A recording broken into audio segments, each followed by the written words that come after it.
Welcome in. You're watching IllinoisPrep.com. Skyward King alongside Eric Seals. We are talking the new Illinois Prep football top 10, and we'll jump right in there at number 10, Downers Grove South. Josh Williams, another big day and a 49-6 whooping. When you have Josh Williams, you have a running back like that, they're going to be able to run all over teams, and that's a good thing because when they get to the playoffs, I think they're going to give a lot of teams a lot of trouble. And right now they're doing what they need to be doing. So Downers Grove South is looking really good right now. Followed by number 9 team, JCA. Bumped down a little bit from earlier in the year. Just had a 56-7 win over St. Pat's. And, you see the trend. They lost to, Nazareth, and they come out a big win. Same thing happened earlier.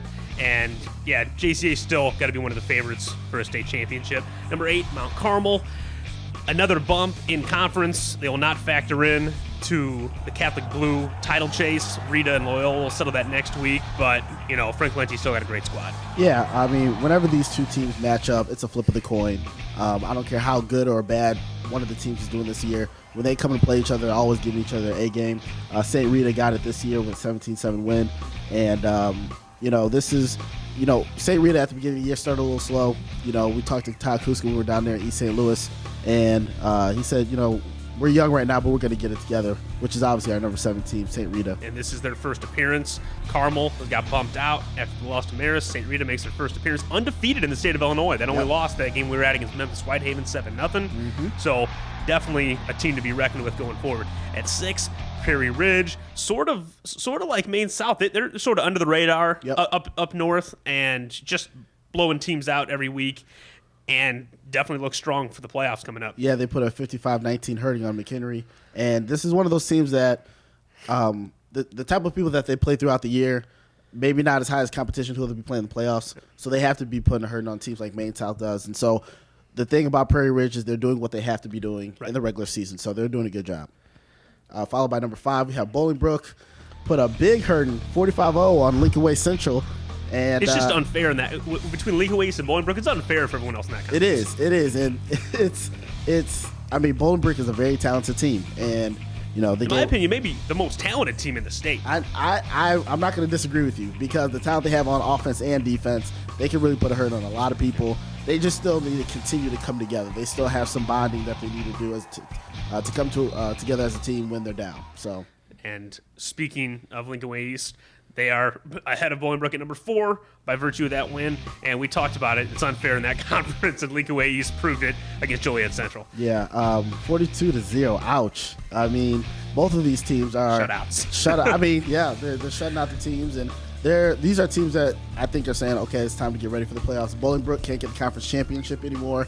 They're not worried about Homewood Flossmoor. Lincoln Way East pretty much has the conference, so okay, it's time to get ready for the playoffs. Absolutely.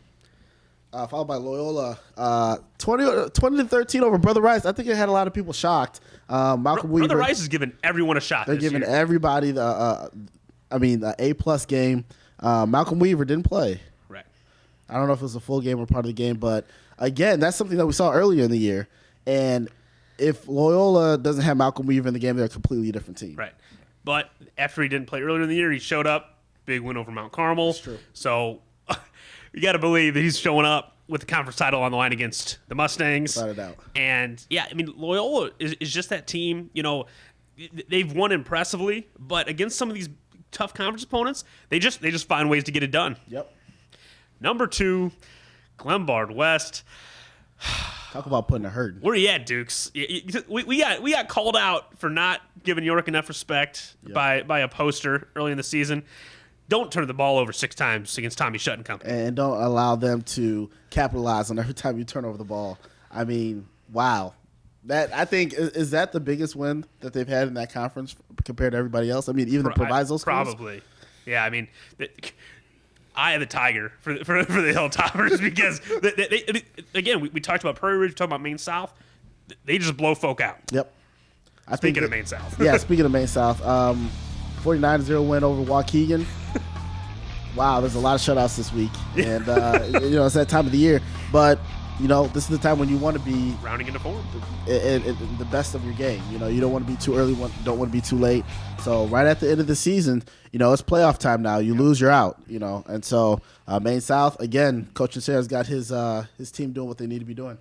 And I think when you look at the top 10, I mean, it's almost surprising that we found a way to keep Reed out of the top 10 for so long. I don't think we felt like we kept. No, but I you know what I mean. Yeah. Like, I mean, obviously there were teams in the top 10 that were, worthy of being in the top 10. Yeah. But, for me, and the reason that, again, I picked Mount Carmel is that 7-0 loss to Whitehaven just stuck out in my mind. It did. And, they weren't beating anybody impressively. They squeaked one out against Brother Rice. Yep.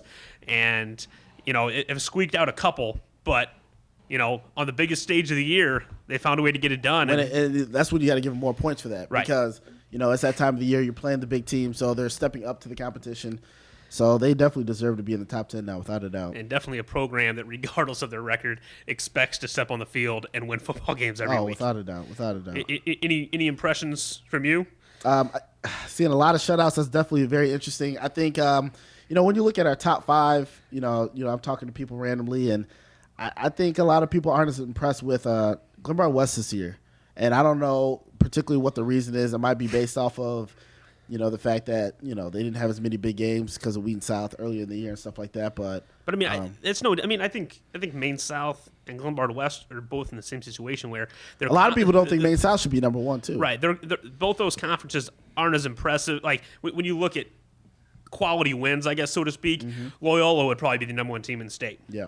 Because they've rolled through that conference unbeaten to this point. Yep. Whereas, Glenbard West, Maine South, those conferences aren't nearly as tough. Yeah. Lincoln Way East even, I think probably Bolingbrook and Homewood Flossmoor are probably bigger wins than what Glenbard West and Maine South has. Sure. But, what they haven't done anything to change the perception that they were the 2 best teams at the beginning of the year. That's how I feel about the team. A lot of people were saying that about Wheaton South at the beginning of the year, but the amount of people that they lost was just too much to give them that high ranking. Glenbard West had enough people coming back. And, as in just Tommy Shep by himself on defense. If Tommy Shep wasn't coming back, then it would be different for the same reason that Riley O'Toole didn't come back. Right. So there you have it, the new top 10. Only 1 week left before the playoffs, and we'll be doing November Madness, filling out brackets for 5 through 8A and crowning champions. I mean, is there anyone on this top 10, last thing, that you think of that you're like, I really think they have a chance to win a state championship? Oh, in 5 through 8A? Yeah. I mean, that's why we build our top 10. I mean, well, no. Anyone that's not on this list, I'm saying. Is there a team that immediately pops in your head? They're going to be a serious threat in whatever class? I think Montini's going to be a serious threat. They're not in our top 10 right now.